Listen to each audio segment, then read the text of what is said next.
Hello everyone and welcome back to Almost There, a twisted tale here on Disney Magic Tag. I'm of course your host Zach and welcome to chapter 33. Let's get into it, y'all. Let's get into it. There y'all are. Louis's boisterous voice greeted them as soon as they cleared the thickest of trees. Tiana held up the branch she carried back. This is the best we could find. How did y'all do? About the same, Naveen answered, motioning to a long pole that looked to be thin enough to fit between the bottom of the boat and the nylon vines. Tiana just hoped it was strong enough to withstand the amount of effort it would take to dislodge the vessel. You think there would be a better selection of sticks out here in the sticks? But they were either too fat or too skinny or too short. Very frustrating. We'll make do with what we have, Tiana said. She looked up at the sky. I can't believe I'm about to say this, but I think we should wait until morning. Are you sure? Naveen asked. She nodded and hooked her thumb back towards where she and Charlotte had just returned from. I spotted a bit of a clearing back there. It wasn't a large space, but it seemed big enough for us all to stretch out for the night. Are you saying we have to sleep on the ground? Charlotte asked. Why can't we sleep on the boat? You can take your chance on the boat if you want to, Tiana said. Well, if it happens to dislodge while you're asleep and drifts away. She shrugged her shoulders. Fine, I'll sleep on the ground, Charlotte groused. I swear, once we get back to New Orleans, I'm going to have a big daddy treat us all. A full day of pampering. We deserve it. I do have a blanket if that makes you feel any better, Tiana told her. She looked apologetically over at Naveen and Louis. Unfortunately, that's all I have. I only packed it in case I got chilly while on the boat. At the time, I thought I would be the only one out here. Not a problem, Naveen said. He clamped a hand on Lucy's shoulder. We can rough it right, my friend. Rough it? Man, this feels like home to me, Louis grinned. You sleep on the ground when you're at home? Naveen balked. Tiana, maybe you should consider paying my friend here a little more when he plays at supper club, eh? At least enough for him to afford a proper bed. Louis gets paid handsomely, Tiana said. She narrowed her eyes at Louis. He just likes the great outdoors. She turned to the boat. Let's get the food. I'll get started on dinner as soon as we set out camp. They grabbed the bags out of the boat, and with Tiana leading the way, marched in single file towards the clearing. Tia, look over there, Charlotte called. She pointed towards the bank of the bayou. Are those palmetto leaves near the shoreline? Maybe we can lay those out on the ground as some kind of cover. Good thinking, Lottie, Tiana said. Let's get those to the clearing. Then we can come back for the palmettos. The area Tiana had spotted earlier turned out to be larger than she first thought. There was more than enough room for all of them to spread out, and there was even a large tree stump with a smooth top, as if someone had made a table for them. This is going to do just fine, Tiana said. They set their supplies near the tree stump and returned to the bayou's edge to pick palmettos. In no time at all, they had several dozen stacked along the bank. I reckon this is enough, Tiana said. She glanced up at the ominous grey cloud that had drifted overhead. The rain is coming. We need to get back and find ourselves a tree to settle in under before it starts to pour. Charlotte pulled another palmetto from the marshy area. Maybe just a few more. I like a plush bed. She paused and pointed at the water. What's that ripple? Tiana whipped around. Her stomach dropped. Lottie, get back! Tiana screamed just as a large alligator lurched forward, its massive body splashing against the shore. Naveen reached over and grabbed Lottie by the wrist, jerking her away from the water. Everybody run, he yelled, carrying Lottie in his arms and galloping through the reeds, palms and cattails. Instead of running away from the shore, Louis started running towards it. Louis, what are you doing? Don't go near the water, Tiana cried. Don't worry, he said. I know how to handle these gators. He turned to the huge reptile, his hands raised in entreaty. It's okay, fella. We're just getting a few of these palms. Nothing to worry about. Just give us a... A gator launched itself at him. Louis, Tiana yelled. Louis hurried away from the bayou, running towards Tiana at full speed. His eyes were wide with fear and confusion and hurt. Are you okay? Tiana asked him. He shook his head as he gulped down air with huge, lung-filling breaths. He rested his hands on his thighs.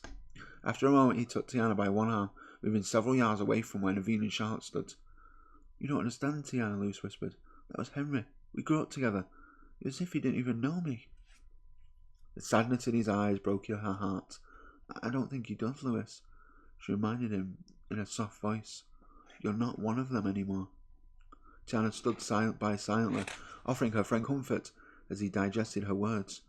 She could see the reality sinking in as myriad emotions moved across his face. The realization that he could not straddle both worlds.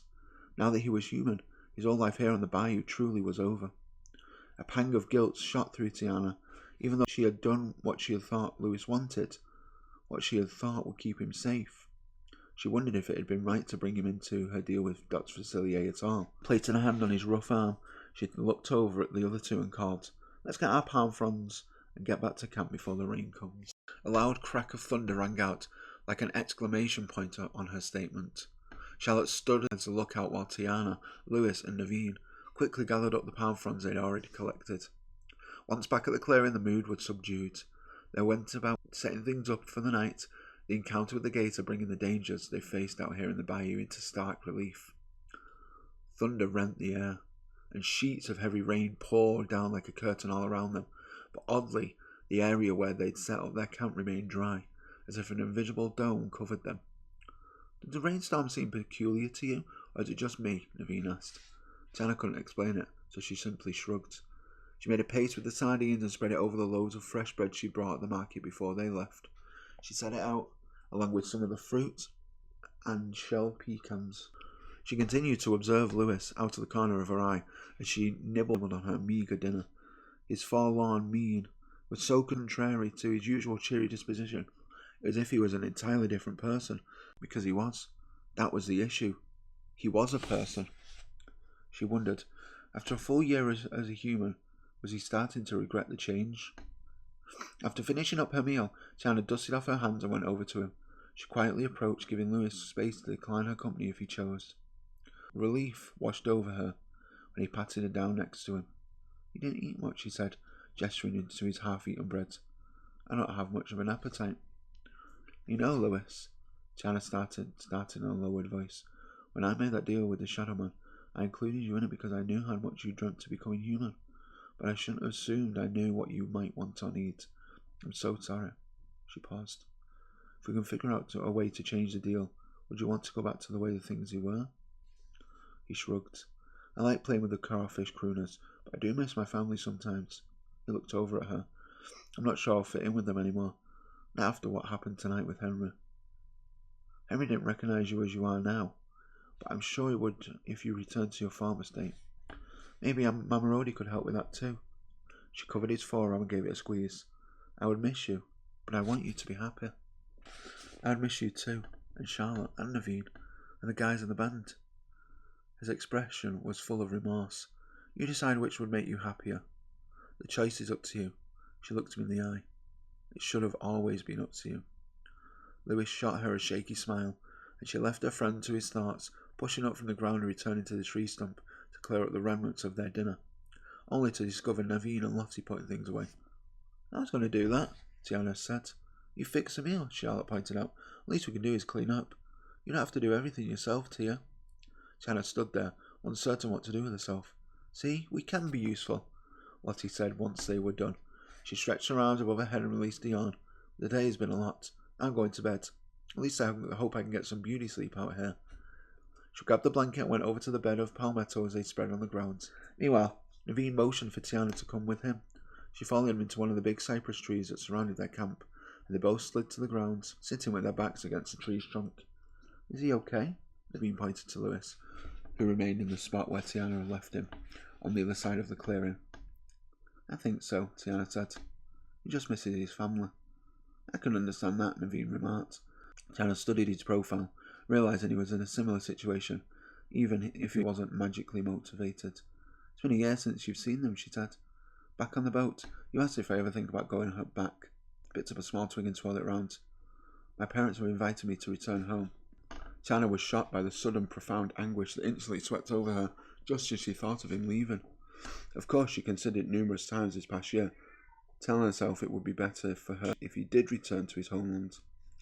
Yet hearing those words sent a sharp pain straight to her chest. She swallowed past the lump of emotion clogging her throat before asking in her quiet voice, "Will you?" Naveen brought his knees up and rested his elbows on them. He continued to twirl the stem between his fingers, a contemplative look on his face. After several moments ticked by, he looked over at her and said, "Not if I have a reason to stay." "Say, from you?" Her breath caught. "Me?" "Yes, you," he said softly. "There are many things in America that I have come to enjoy, but I can find those things back in Maldonia. There's only one thing here that I cannot find anywhere else. That is you, Tiana." He turned to her. I want the chance to get to know you better. Will I get that chance if I remain here in America? Oh, Naveen. The words came out in a raw whisper. Despite over what she knew could never be threatened to shatter what little control she still held over her emotions. I'm simply asking for a chance, he said. She didn't have the heart to tell him that there was no chance, not if she wanted to keep him safe. Instead, Tiana reached over and took his hand. She threaded her fingers together and tilted her head to the side until it rested on his shoulder. Let's get some sleep. We've got a long day tomorrow. Tiana sensed he wanted to say more, but he didn't. Pretty soon, the driving rain and the low hum of buzzing insects were the only sounds on the bayou.